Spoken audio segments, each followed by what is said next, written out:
Oke, sudah. Ini Kita sudah. Oke, kita mulai doa. Saya minta Tita pimpin doa ya. baik, Bu. Ya. Teman-teman dan Bu Vela, marilah kita hening sejenak untuk berdoa. Dalam nama Bapa dan Putra dan Roh Kudus. Amin. Selamat pagi ya Bapa, syukur kami haturkan kepadamu atas berkat yang Engkau berikan kepada kami semua hari ini, sehingga kami dapat berkumpul lagi secara virtual untuk belajar statistika.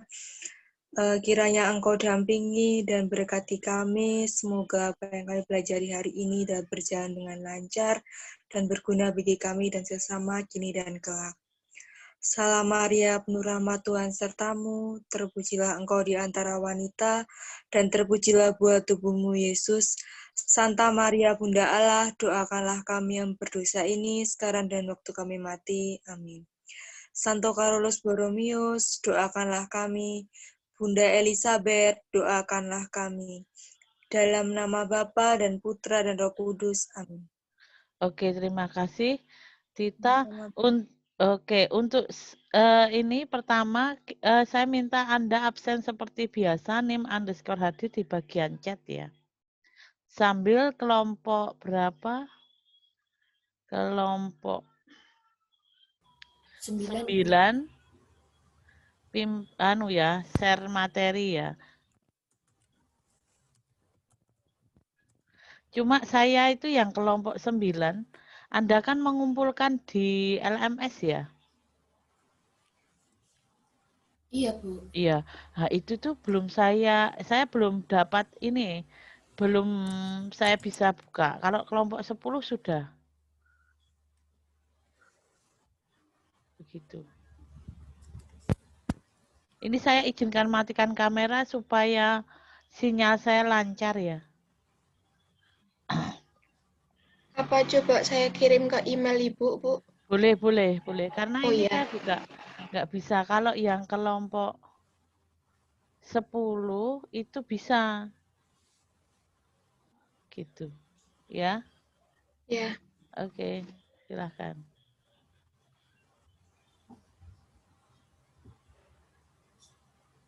Sambil kelompok 9 untuk share materinya. Sebentar, Ibu. Oke. Baru proses. Apakah sudah terlihat, Ibu? Sudah. Sebentar.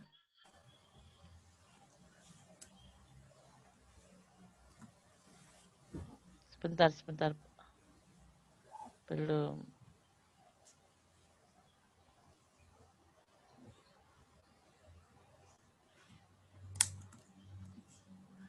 Ya.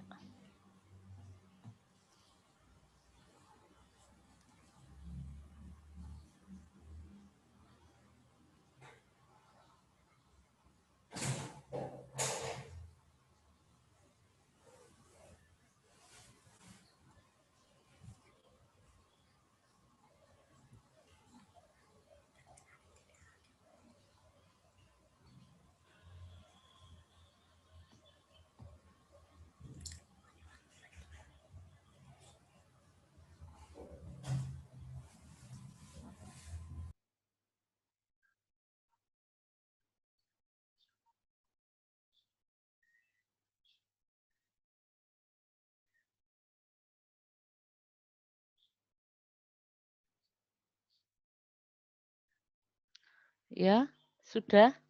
Silahkan presentasi.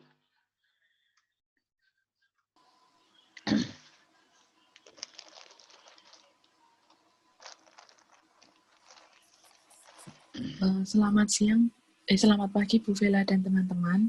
Selamat pagi. Kami dari kelompok 9 akan mempresentasikan hasil penelitian kami yang berjudul Hubungan Status Gizi dengan Siklus Menstruasi pada mahasiswi program Sarjana Gizi semester 1 Stikes Pantirapi Yogyakarta. Saya Yohana Ayu Aniditasari. Saya Revi Kristanti Putri. Ya. Saya Skolastika Okta Berliana. Ya.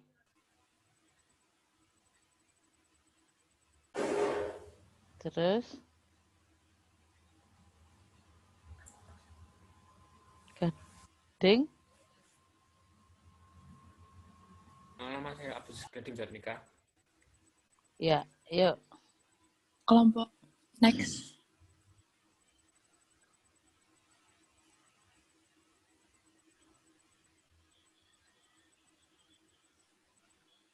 Next. Kelompok kami memilih judul penelitian ini karena ingin membuktikan bahwa dari salah satu faktor yang mempengaruhi yaitu status gizi yang diukur dengan IMT, apakah ada hubungannya dengan siklus menstruasi atau tidak. Karena pada usia remaja perempuan mengalami masa pubertas, yang pada masa ini terjadi kematangan kerangka dan seksual secara pesat, yaitu yang disebut menstruasi. Faktor yang dapat menyebabkan gangguan siklus menstruasi antara lain gangguan hormonal, status tinggi atau rendahnya IMT, stres, usia, penyakit metabolik seperti diabetes mellitus, pemakaian kontrasepsi, tumor pada ovarium, dan kelainan pada sistem saraf pusat, hipotalamus, hipofisis. Next.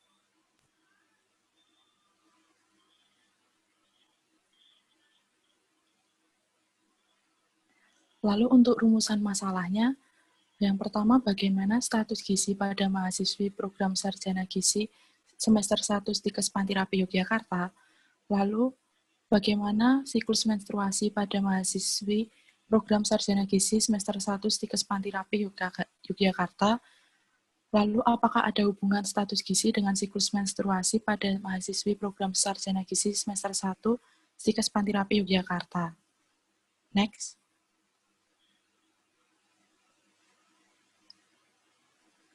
Kemudian untuk tujuan penelitiannya, yang pertama untuk mengetahui status gizi pada mahasiswi program sarjana gizi semester 1 Stikes Pantirapi Yogyakarta. Kemudian untuk mengetahui siklus menstruasi pada mahasiswi program sarjana gizi semester 1 Stikes Pantirapi Yogyakarta. Dan untuk mengetahui apakah ada hubungan status gizi dengan siklus menstruasi pada mahasiswi program sarjana gizi semester 1 Stikes Pantirapi Yogyakarta. Next. Kemudian untuk rencana penelitian, untuk rencana analisis data diambil dari menggunakan kuesioner pada tanggal 20 November 2020. Pengolahan data menggunakan bantuan program IBM SPSS Statistika versi 20. Kemudian untuk mengetahui adanya hubungan status gizi dengan siklus menstruasi pada mahasiswi program sarjana gizi semester 1 di Stikes Pantirapi Yogyakarta. Kemudian untuk uji hipotesisnya, HO tidak ada hubungan antara status gizi dengan siklus menstruasi pada mahasiswi program sarjana gizi semester 1 Stikes Pantirapi Yogyakarta. Kemudian HA ada hubungan antara status gizi dengan siklus menstruasi pada mahasiswi program sarjana gizi semester 1 Stikes Pantirapi Yogyakarta. Next.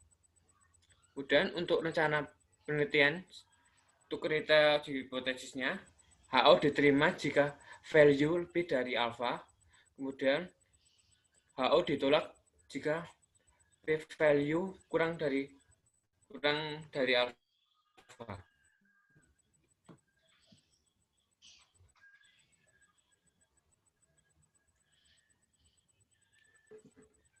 Kemudian untuk desain penelitiannya, penelitian ini adalah penelitian observasional dan desain penelitian cross-seksional metode korelatif atau asosiatif.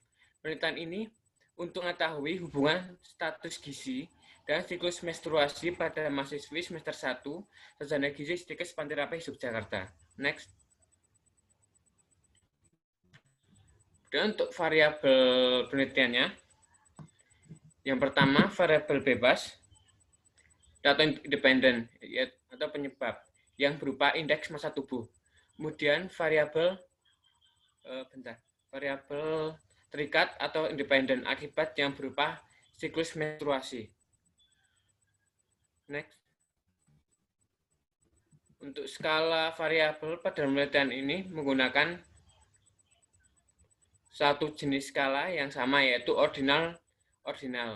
Pada data kategori IMT itu sangat kurus, normal, dan sangat gemuk. Dan pada data kategori siklus menstruasi kurang dari 3 hari, kemudian normal 3-5 hari, dan 7-8 hari. Kemudian lebih dari 8 hari. Next.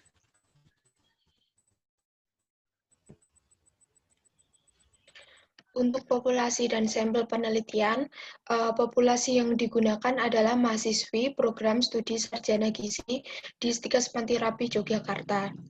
Untuk sampel yang digunakan itu sebanyak 30 sampel dari 36 mahasiswi di kelas tersebut. Pengambilan sampel ini dilakukan dengan teknik random sampling dengan memberi kesempatan kepada 36 mahasiswi untuk menjadi anggota. Kemudian diambil sampel secara acak. Next.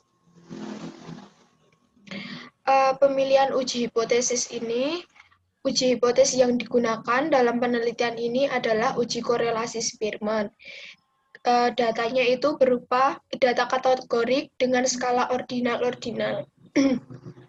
Kemudian analisis ini tidak memerlukan uji normalitas, uji homogenitas, dan uji linearitas. Pengujian ini bertujuan untuk mengetahui hubungan antara variabel independen dan dependen. Arah hipotesis dan tingkat kemaknaannya, arah hipotesis dalam pengujian ini dilakukan dengan 2 arah, karena untuk bertujuan mengetahui hubungan signifikan antara variabel IMT dengan variabel siklus menstruasi dengan tingkat kemaknaan atau nilai alfa yang digunakan adalah 5%. Ini hasil penelitian analisis deskriptif dari karakteristik responden berdasarkan usia. Karakteristik tertinggi ini terdapat pada usia 18 tahun sebanyak 16 responden dengan 53,3% dan yang terendah pada usia 17 tahun sebanyak 2 responden yaitu dengan persentase 6,7%. Kemudian hasil penelitian analisis deskriptif berdasarkan karakteristik responden IMT. IMT ini tertinggi terdapat pada kategori IMT kurus sebanyak 17 responden dengan persentase 23,3% dan IMT terendah pada kategori IMT sangat kurus dan gemuk sebanyak 2 responden dengan persentase 6,7%. Next. Selanjutnya adalah hasil penelitian analisis deskriptif, yaitu siklus menstruasi. Pada tabel 3 ini menunjukkan gambaran siklus menstruasi tertinggi pada kategori siklus menstruasi normal dengan hari 3-5 hari dan 7-8 hari. Sebanyak 28 responden atau 93,3% dan siklus menstruasi terendah pada kategori lebih atau mencapai 8 hari, lebih dari 8 hari sebanyak 2 responden.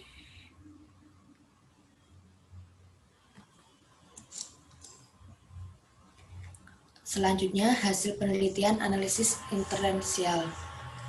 Pada tabel 4 dapat dilihat bahwa nilai p-value adalah 0,238, maka nilai p-value lebih dari alfa atau 0,05, maka HO diterima, yang berarti dapat disimpulkan bahwa tidak terdapat hubungan antara status gizi dengan siklus menstruasi pada mahasiswi program sarjana di Stikes Pantirapi Yogyakarta.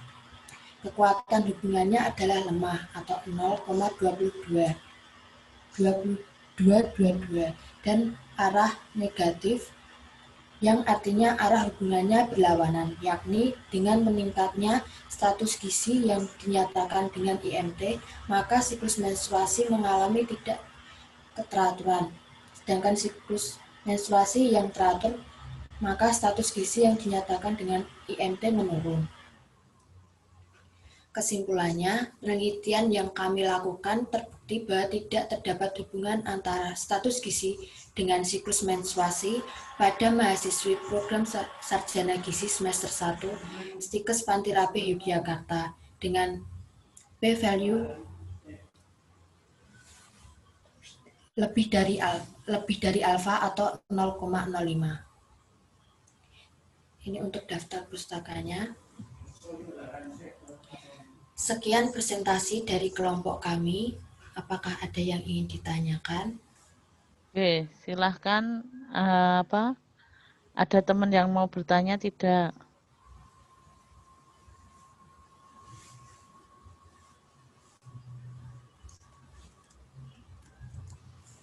Saya Cynthia Regina ingin bertanya kepada Iya, NIM-nya berapa? 2018 33013 Ibu. 2018 33 0 13. Iya, oke.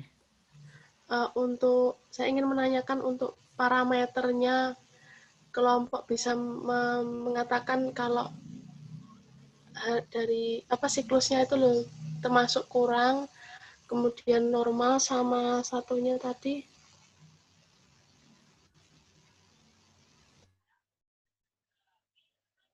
Halo. Dari mana sumbernya atau berpedoman pada apa gitu. Terima kasih.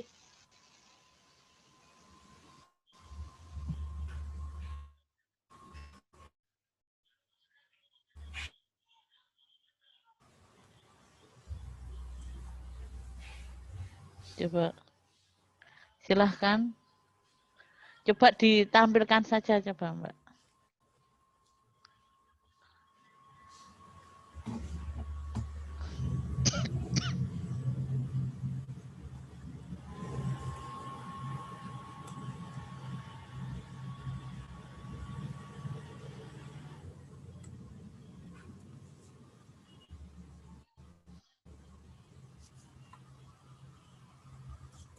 Terus.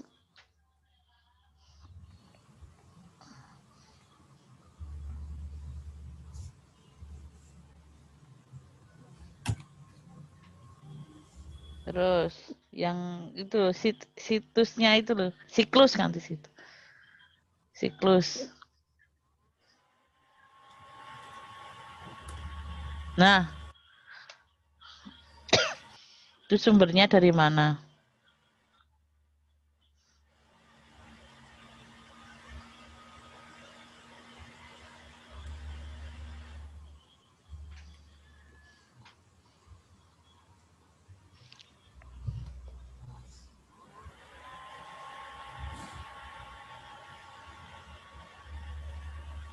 Halo, siapa? Kelompok Halo. siapa? Ya, Ibu. Silakan menjawab.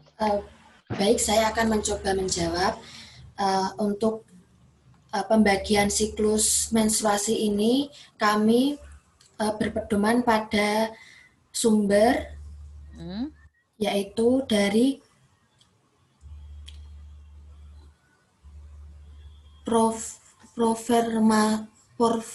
Proferrawati 2009 yang menyatakan bahwa pada wanita normal itu siklus menstruasinya adalah 3-5 hari. Kemudian untuk siklus kurang itu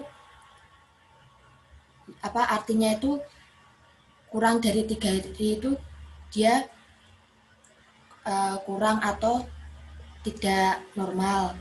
Kemudian untuk yang lebih itu kami berpedoman pada sumber menurut Novita Riris pada 2018 yang menyatakan bahwa siklus menstruasi yang tidak normal atau lebih dari 8 hari itu dikatakan mengalami gangguan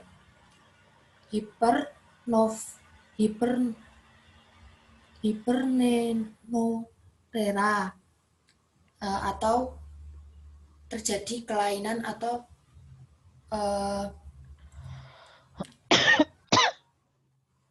siklusnya itu tidak normal, begitu, Cynthia. Apakah Baik, menjawab? terima kasih Raffi. Sudah paham. Nah, masukkan aja ya untuk kelompok. Ini kan Anda mengambil dari sumber kan? Iya, Bu. Ya enggak? Itu sumbernya ditampilkan bahwa tabel ini berdasarkan sumber siapa, begitu. Baik. Itu ya. Iya. Jadinya apa namanya? Mungkin temen kan bertanyanya, oh iya gitu. Kalau pas kamu ada atau anggota kelompokmu ada kan bisa tanya. Tapi kalau pas yang membaca nggak ada kalian, itu kan nanti oh ini dari mana kan kita nggak tahu. Baik. Ya, oke. Ya. Ada lagi?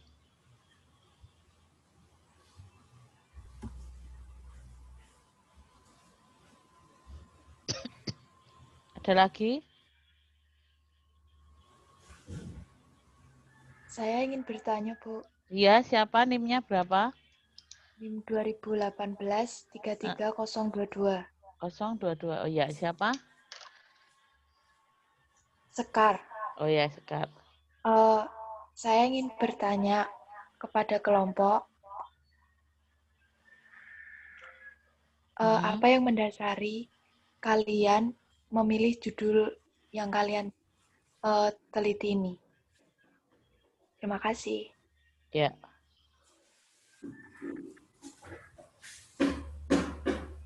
Yuk, silahkan kelompok.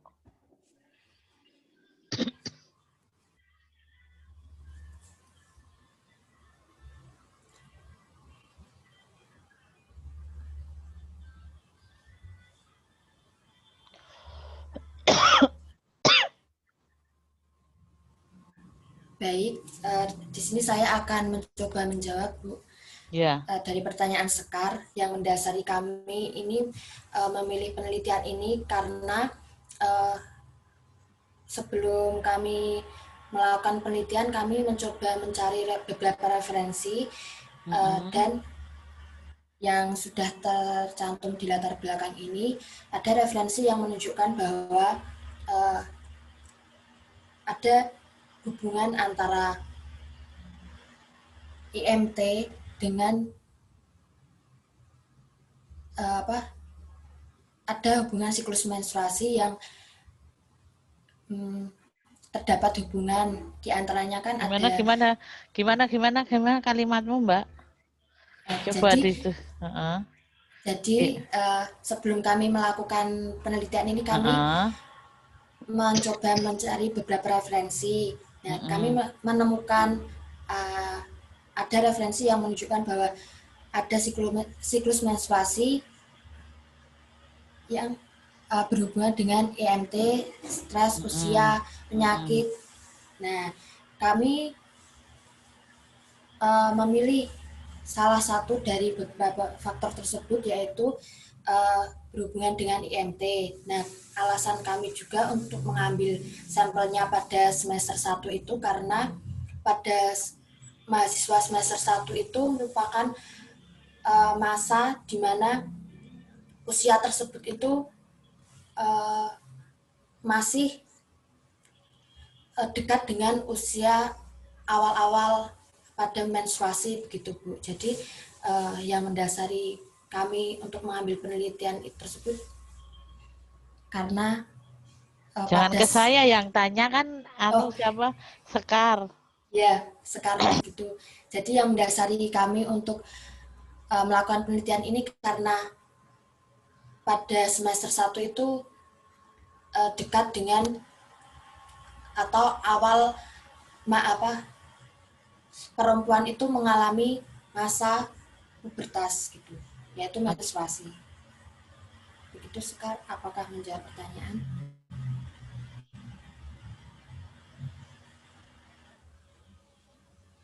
Baik, Rev. Terima kasih. Sama-sama. Ada lagi?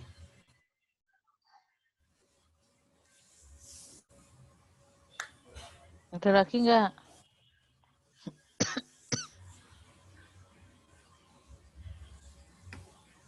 Kalau tidak saya yang tanya ya. Mbak, ini subjeknya apa?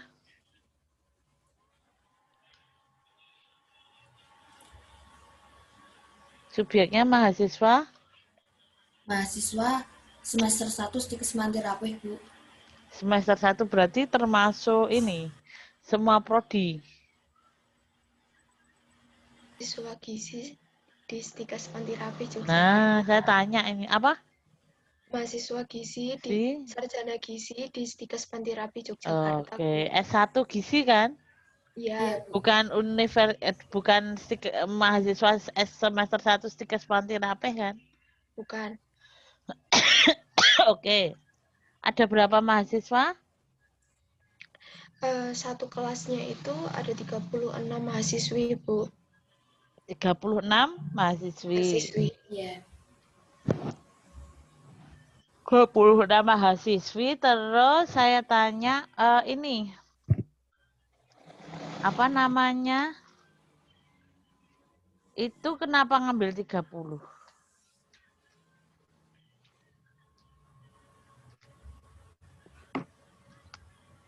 Kan 36 tadi, terus yang diambil 30 toh? Iya, Bu. Iya, kenapa? Karena menurut kelompok kami itu dengan 30 mahasiswi itu sudah mencakup semuanya. Jadi ada dari berat badan yang lebih, ada berbagai variasi. Yang pertama ada berat badan lebih, kurang, sama dengan siklus menstruasi yang lebih, siklus menstruasi dengan kategori yaitu lebih dari 8 hari, dan ada juga yang kurang dan sudah ada yang normal, begitu Bu. Jadi kami memilih untuk mengambil 30 mahasiswi. Nah, terus yang 6 kenapa nggak kamu pilih? Kan kasihan mereka sudah mengisi kuesioner kamu. Kenapa tidak kamu pilih?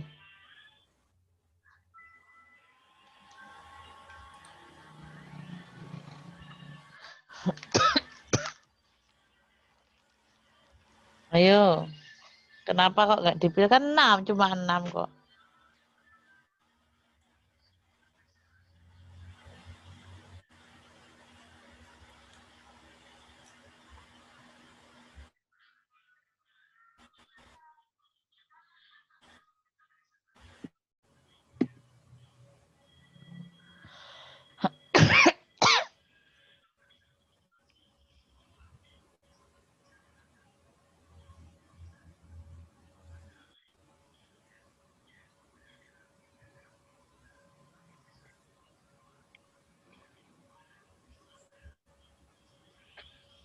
Ayo, kenapa?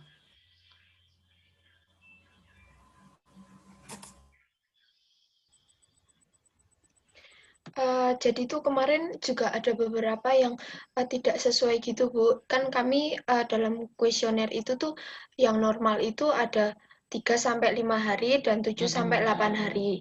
Lah ada beberapa mahasiswa itu memilih misal normal gitu kan, Bu. Lah dia memilihnya itu dua pilihan gitu, Bu. Jadi 3-5 hari sama 7-8 hari begitu, Bu. Jadi kami memilih yang benar-benar menjawab misal satu saja, Bu, dari pertanyaan kami. Oh gitu, tapi random samplingnya kamu ngambilnya random ya? Iya. Nah kalau random itu kan kemungkinan yang 6 itu yang milih 2 itu bisa toh?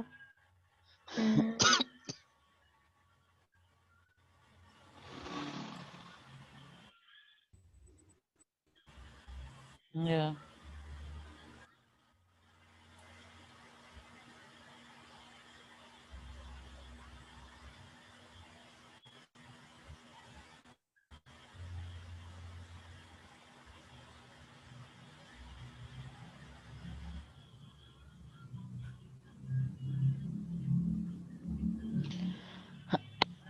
Ayo.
Ayo, kenapa?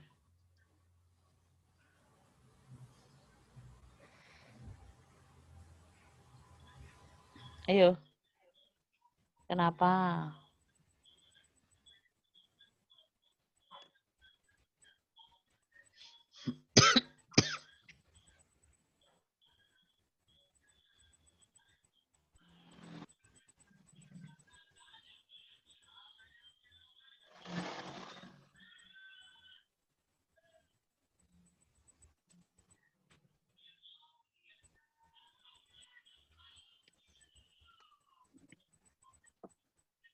Jadi menurut kelompok kami itu tuh hanya ingin mengetahui satu pilihan saja begitu Bu untuk satu orang.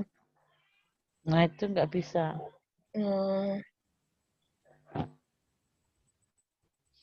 Ya itu nggak bisa, karena kamu kecuali kalau dari 36 itu sampel yang kamu ambil tidak 30. Karena kamu ambilnya kan random sampling toh. Iya. Random sampling itu kan populasinya 36. Iya. Iya. Nah, itu sampelnya itu maksimal 10% dari populasi. Begitu. Dan kemungkinan yang jawabannya 2 bisa diambil. Begitu, Mbak. Ya. Iya.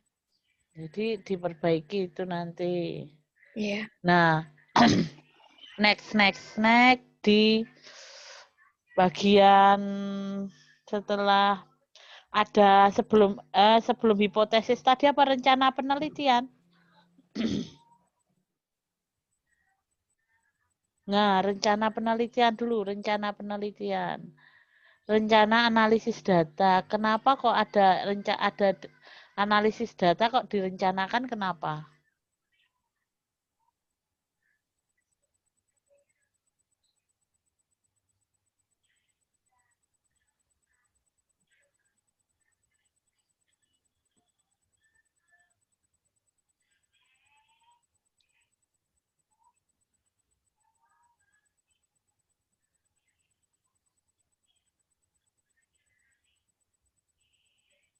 Ya.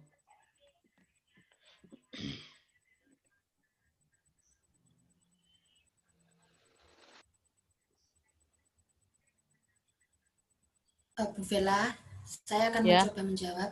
Rencana analisis data ini direncanakan supaya dalam penelitian ini dapat berjalan dengan baik. Jadi kalau tidak ada rencana, penelitian ini tidak akan berjalan gitu, Bu. Iya, Po. Itu rencana penelitian.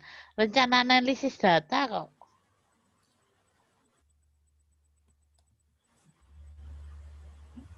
Untuk mengetahui step by step-nya mungkin Bu. Jadi setelah dihasilkan kuesioner, kami harus bagaimana begitu. Kami harus menulis rencana analisis datanya. Oke. Itu bisa itu jawabannya. Terus saya tanya nih, Mbak. Kan dari 36 menjadi 30. Iya. Itu alasannya kamu karena ada yang menjawabnya 2 kali toh? Iya. Nah itu namanya ini ada kegiatan reduksi data kamu. Jadi data-data yang tidak penting atau yang di luar tidak ibaratnya kalau tidak valid itu kamu direduksi atau dihilangkan begitu. Jadi ada tahap reduksi data. Ya. Jadi karena Anda kan menyebar 36. Nah, kalau nanti tadi itu Anda ngambilnya dari 36, 10%-nya tidak perlu reduksi. Karena kamu kan ngambilnya 30, nah itu datanya kan divalidasi hasilnya gimana. Reliabilitas, nah cocok tidak baru, oh ternyata yang memenuhi syarat 30. Maka ada 6 data yang direduksi. Gitu. Ya. Gitu. Itu. Dari saya itu sih. Ada lagi? Ada enggak?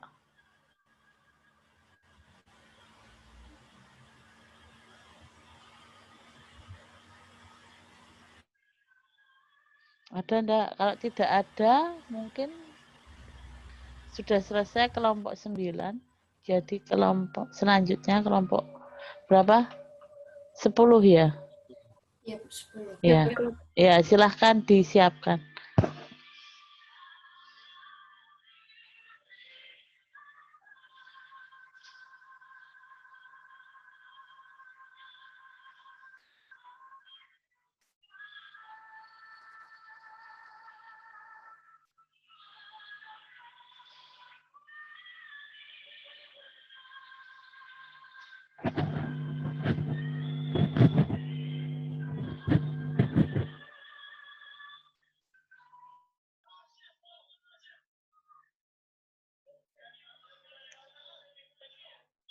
Bentar. Sebentar, saya belum belum kelihatan.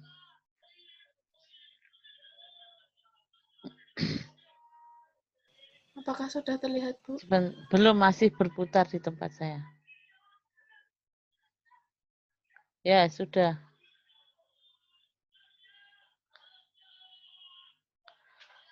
Silahkan, Mbak. Selamat pagi, Bu Vela dan teman-teman. Di sini kami kelompok 10 akan mempresentasikan hasil mini riset kami yang berjudul Perbedaan Nilai UTS Mata Kuliah Metabolisme Energi dan Zat Gizi Makro Mahasiswa Sarjana Gizi semester 3 Stikes Pantirapi antara kelompok jam tidur cukup dan kelompok jam tidur kurang. Kelompok kami terdiri dari saya sendiri, Gabriela Skartanjung, ada Cynthia Regina Wijaya, Dina Dwi Anggraini, dan juga Gisela Puspandaru. Ya.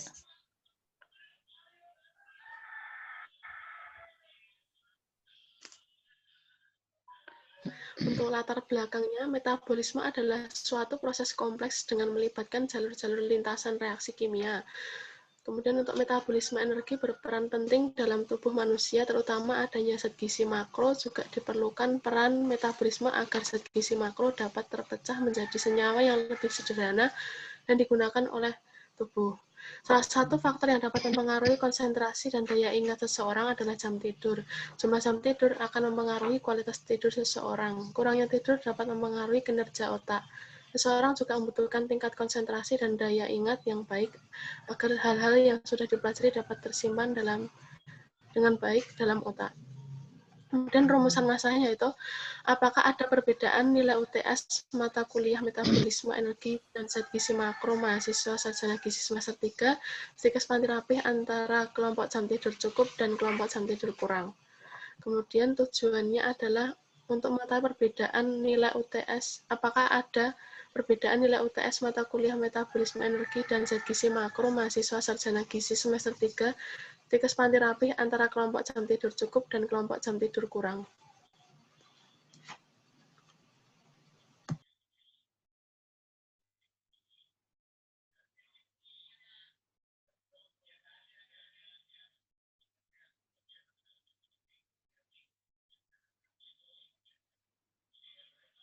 Ya, terus.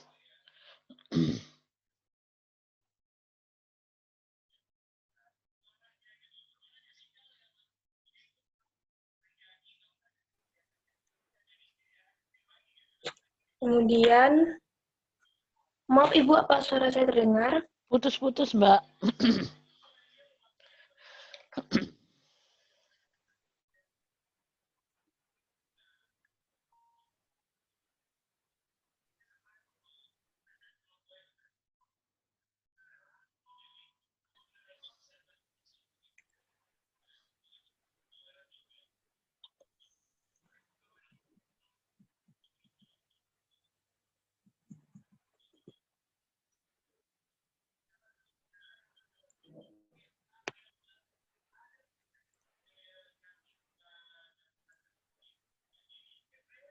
Apa suara saya terdengar, Bu?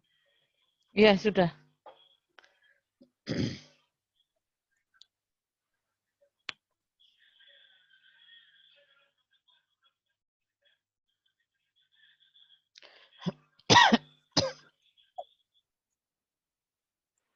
Halo Ibu, apa suara saya terdengar? Terdengar, terdengar. Terdengar, Mbak. Baik. Ya, baik. Kemudian landasan teorinya, definisi metabolisme energi dan zat gizi makro. Zat gizi makro atau disebut juga makronutrien adalah zat gizi yang dibutuhkan tubuh dalam jumlah banyak dengan satuan gram dalam tubuh, menurut Irianto dalam Patola 2020. Kemudian fungsi metabolisme energi dan zat gizi makro, yaitu fungsi metabolisme energi dan zat gizi makro memiliki fungsi utama yaitu sebagai penyedia energi atau kalori. Pada masing-masing zat gizi makro menyediakan energi dengan jumlah yang bervariasi. Next. Ya. Next. Kemudian selanjutnya fungsi metabolisme energi dan zat gizi makro. Ini ada fungsi karbohidrat bagi tubuh adalah sebagai sumber energi utama karena tubuh membutuhkan bahan bakar untuk menghasilkan energi. Karbohidrat juga berfungsi sebagai preserver yaitu mencegah adanya oksidasi lemak yang tak sempurna. Kemudian menurut Hadiasa dan Supriyasa, fungsi lemak adalah sebagai sumber lemak esensial memelihara suhu tubuh dan sebagai pengatur tekanan darah, denyut jantung, dan lipolisis. Menurut Patola 2020, fungsi lemak adalah sebagai sumber energi untuk tubuh. Energi berguna dalam tubuh untuk bergerak serta mengatur kekebalan dalam tubuh. Next.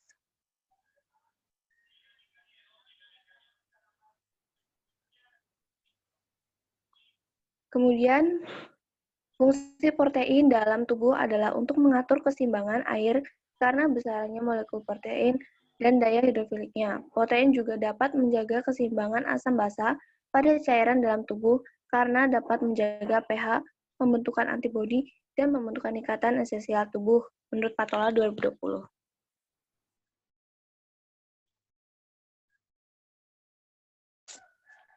Lalu untuk jam tidur, tidur merupakan kebutuhan manusia yang penting.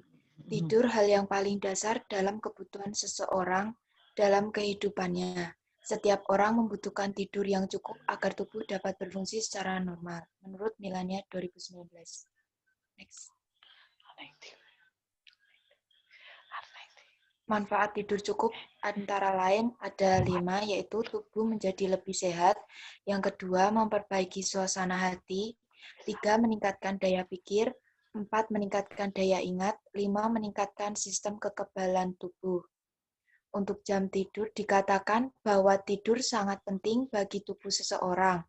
Terdapat jam tidur yang ideal sebagai berikut.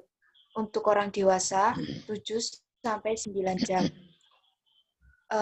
Untuk remaja 8-10 jam. Yang ketiga untuk anak sekolah 9-11 jam.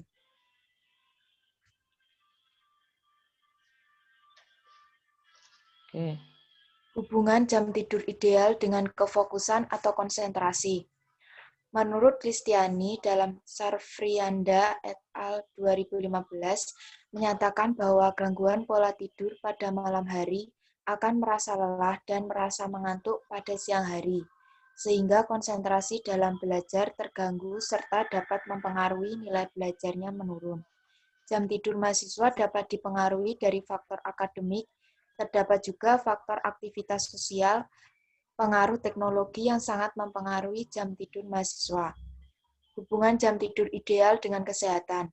Seseorang yang mengalami gangguan dalam pola tidur, maka fungsi fisiologis tubuh yang lain juga dapat terganggu atau berubah. Kegagalan untuk mempertahankan siklus tidur bangun individual yang normal dapat mempengaruhi kesehatan seseorang. Next. Hubungan jam tidur ideal dengan kesehatan. Menurut Hidayat dalam Wahyu Wicaksono et al. 2013, kualitas tidur seseorang itu baik apabila tidak menunjukkan berbagai tanda kekurangan tidur dan tidak mengalami masalah dalam pola tidurnya. Pola tidur yang kurang baik dapat terjadi pada mahasiswa yang dapat menyebabkan banyak efek yang ditimbulkan, seperti konsentrasi berkurang, terserangnya tubuh seseorang, dan menimbulkan penyakit seperti pilek, flu, dan batuk. Terdapat efek yang ditimbulkan apabila jam tidur tidak ideal. Yang pertama, sakit kepala, lesu, kurang motivasi dan konsentrasi. 2. Menurunnya kemampuan dalam memecahkan masalah. 3. Sistem kekebalan tubuh menurun sehingga kesehatan tubuh menurun. 4. Meningkatnya risiko mengidap diabetes, jantung, dan masalah kesehatan lainnya. Lalu, untuk hipotesis, HO tidak ada perbedaan nilai UTS mata kuliah metabolisme energi dan zat gizi makro mahasiswa gizi semester 3 stikes pantirapi antara kelompok jam tidur cukup dan kelompok jam tidur kurang. Hanya ada perbedaan nilai UTS mata kuliah metabolisme energi dan zat gizi makro mahasiswa gizi semester 3 stikes pantirapi antara kelompok jam tidur cukup dan kelompok jam tidur kurang. Kemudian untuk metode desain penelitian menggunakan desain penelitian observasional dan uji statistiknya menggunakan uji T independen. Untuk variabel penelitian pada penelitian ini, variabel bebasnya yaitu jam tidur mahasiswa gizi semester 3. Dan variabel terikat adalah nilai UTS mata kuliah metabolisme energi dan zat gizi makro mahasiswa gizi semester 3. Skala variabelnya menggunakan skala data interval. Untuk populasi pada penelitian ini yaitu mahasiswa gizi semester 3 berjumlah 40 orang dan sampel yang digunakan adalah mahasiswa gizi semester 3 dengan jumlah sampel 40 orang.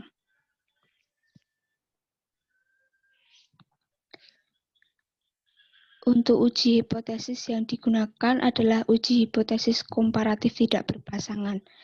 Kriteria uji hipotesisnya yaitu HO diterima jika nilai P lebih besar dari alfa, sehingga tidak terdapat perbedaan nilai UTS mata kuliah metabolisme energi dan zat gizi makro antara kelompok jam tidur cukup dan kelompok jam tidur kurang.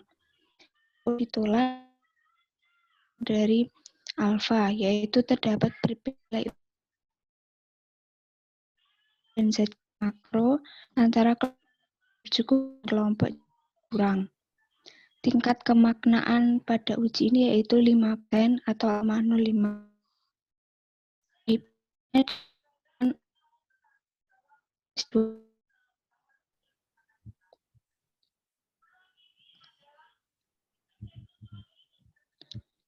Kemudian analisis deskriptifnya pada tabel 1 menunjukkan bahwa responden yang berjenis kelamin perempuan lebih banyak, yaitu sebesar 97,5% daripada responden yang berjenis kelamin laki-laki, yaitu 2,5%. Pada tabel 2 menunjukkan bahwa sebagian besar responden berusia kurang dari 20 tahun, yaitu sebesar 77,5%, dan sebagian kecil responden berusia lebih dari 24 tahun, yaitu 5%. Ya, terus. Kemudian untuk tabel 3, pada tabel 3 menunjukkan bahwa responden yang jumlah jam tidurnya cukup lebih sedikit, yaitu 32,5% daripada responden yang jam tidurnya kurang, yaitu 67,5%. Kemudian untuk hasil penelitian analisa inferensialnya, untuk tabel 4, pada tabel 4 dapat diketahui hasil uji normalitas diperoleh nilai signifikan atau nilai P 0,188 dan 0,424 lebih dari alfa atau 0,05, maka H0 diterima atau data berdistribusi normal.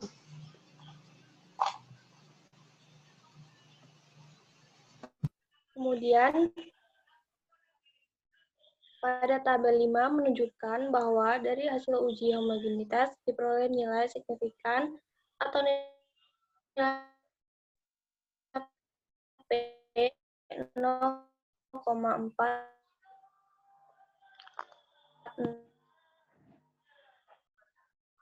Halo, putus-putus suaranya. Artinya kelompok adalah homogen. Bahwa dari hasil uji T independen diperoleh nilai signifikan atau lebih dari nilai alfa 0,05 dengan perbedaan rata mean difference yang sebesar 1,75% adalah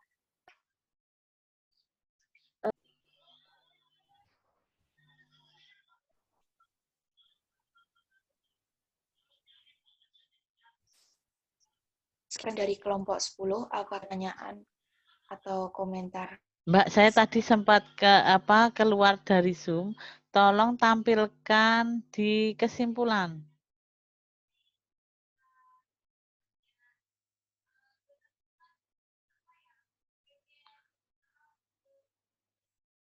Oke. Yang uji homogenitas?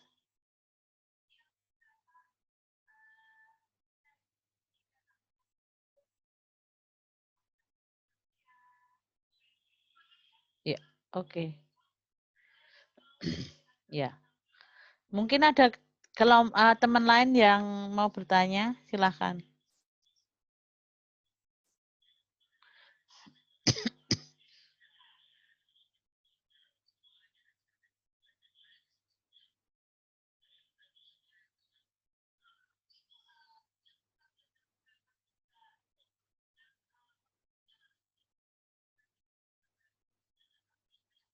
Nggak ada, oke. Kalau nggak ada saya ya. Di metode, Mbak.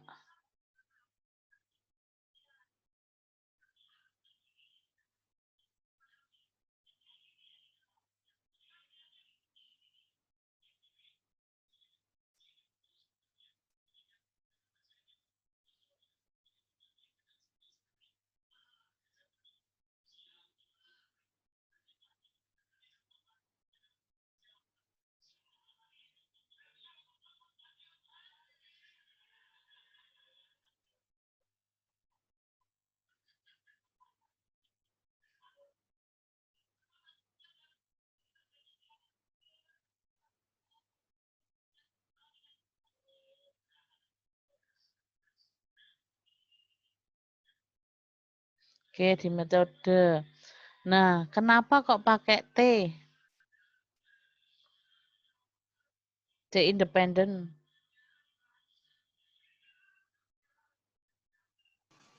Karena kami kan mengumpulkan data berbentuk interval, kemudian ingin mengetahui perbedaan, apakah ada perbedaan nilai mahasiswa di semester 3 itu pada kelompok yang jam tidurnya cukup dan kurang. Kemudian untuk data tersebut kan berdistribusi normal, sehingga kami menggunakan uji T independen, bukannya juga tidak berpasangan. Oke, itu yang ya. Itu yang diuji kan bukan rata-ratanya tapi variansinya toh. Iya, Bu, bukan rata-rata. Subjeknya berapa? 40, Bu. Nah, saat kan kalau yang distribusi normal, kalau untuk yang ini ya, kalau untuk yang untuk uji mengetahui perbedaan itu dua populasi dan saling independen ya, itu kan ada dua. Saat datanya kecil pakai uji T, tapi saat datanya besar pakai uji set. Nah, saya tanya ini, batas kita menggunakan uji T itu berapa sampelnya?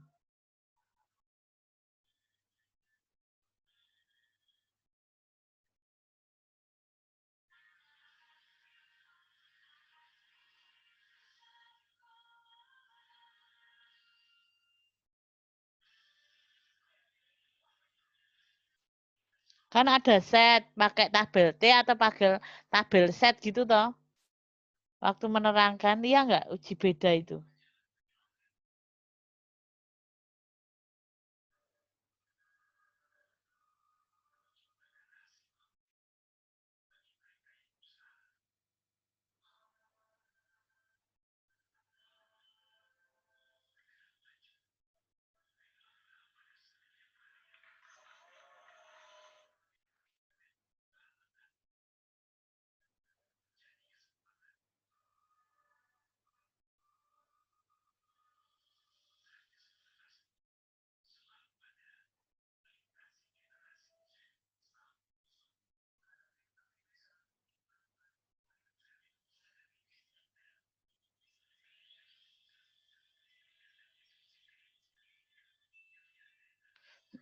Halo, kenapa pakai T? Kenapa tidak pakai set?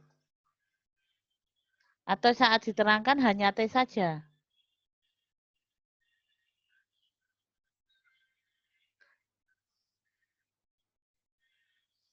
Halo? Iya, Bu. Kami soalnya kalau setahu kami pakai tes uji beda. Iya, uji beda itu ada dua ya. Saya jelaskan nih saya. Tapi nanti saya. Jadi uji beda itu ada dua. Ada dua ya uji beda itu. Jika sampelnya kecil itu pakai uji T atau tabel distribusi T. Tapi kalau sampelnya besar itu pakai uji set atau pakai nanti membacanya dibandingkan dengan nilai set. Nah, ini kenapa pakai pakai T?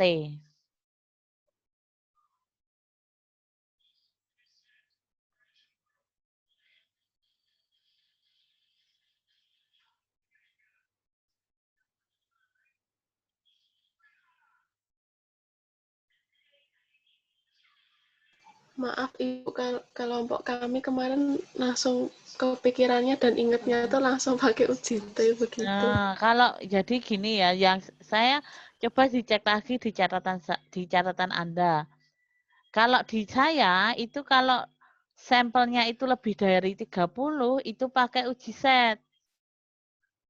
Yang set sama dengan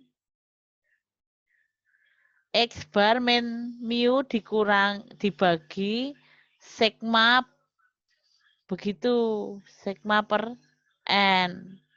Kalau di saya, kalau itu sampelnya besar, kalau sampelnya kecil, ya itu pakai uji T. Nah, sampel kecil, saat kapan sampel itu dikatakan kecil? Saat sampelnya itu kurang atau sampai 30. Jadi batasnya itu 30, lebih dari 30, misalnya 31, 32 dan seterusnya, itu pakai uji set. Begitu. Ya. Coba dicek lagi catatan Anda. Ya. Baik, Ibu. Ya. Terus kenapa kok diambilnya itu 40? Semuanya diambil kenapa?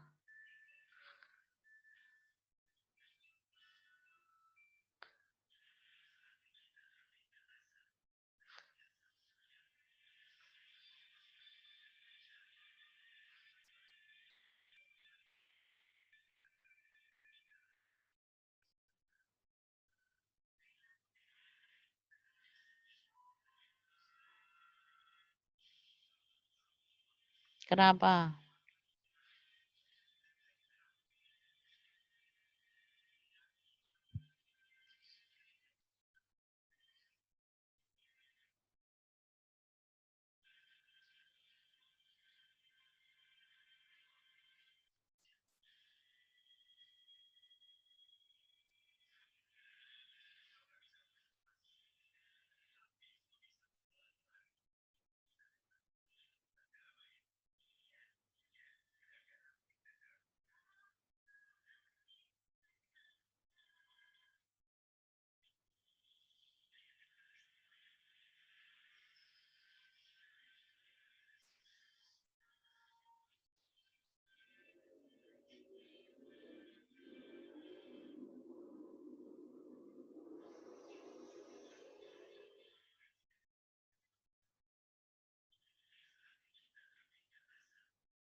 Halo, gimana?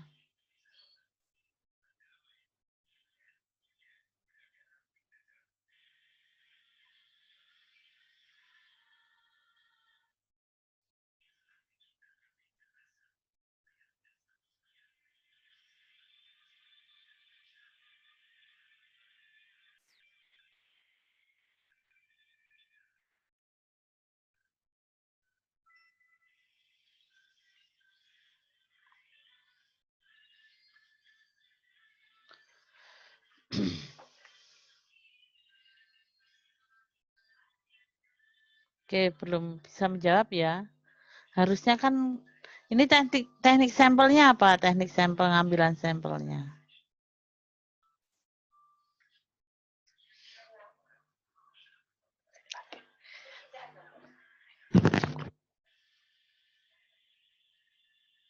Kami tidak menggunakan Gimana? pengambilan sampel, Bu. Maksudnya teknik Langsung. pengambilan sampelnya tidak pakai. Oh, gitu. Harusnya kalau ada populasi, ada sampel. Gitu. Iya, Bu. Ya. Pikir kami cuma populasi 40, jadi kami mengambil semuanya. Nah, kalau misalnya dari 40 ambil 10%-nya. Nah, itu pakai UGT. Benar. Oh, iya, Bu. Ya. 10% dari 60, 40 berapa? Itu cuma Berapa? Cuma 4 toh? Iya enggak? Gimana, Bu? Maaf, putus-putus. 10%-nya dari, saya matikan kan. 10% dari 40 berapa? 4 toh? 4. Nah, makanya Iya, Bu. bisa pakai UGT. Begitu. Ya. Oke, itu ya. Iya, Ibu. Oke, ada pertanyaan dari tempat lain? Teman lain? Oke. Kalau tidak ada, ya itu semua diperbaiki, ya kan? Nanti diperbaikan dan dikumpulkan ulang lagi apa penelitian mini riset ini jadinya dikumpulkan di LMS. Nanti saya beritahukan kapan diumumkan. Kalian UAS kapan? Kalau UAS-nya Januari, Bu. UASnya Januari ya, mungkin setelah UAS ya.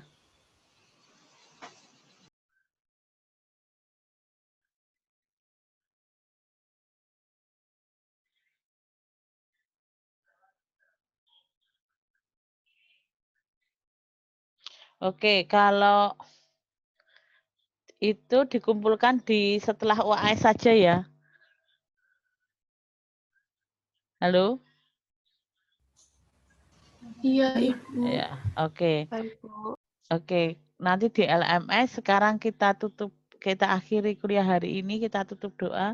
Saya minta Dina Dwi mimpin doa ya. Baik, Bu.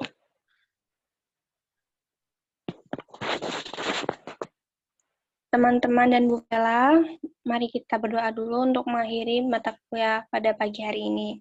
Berdoa akan saya pimpin secara nasrani.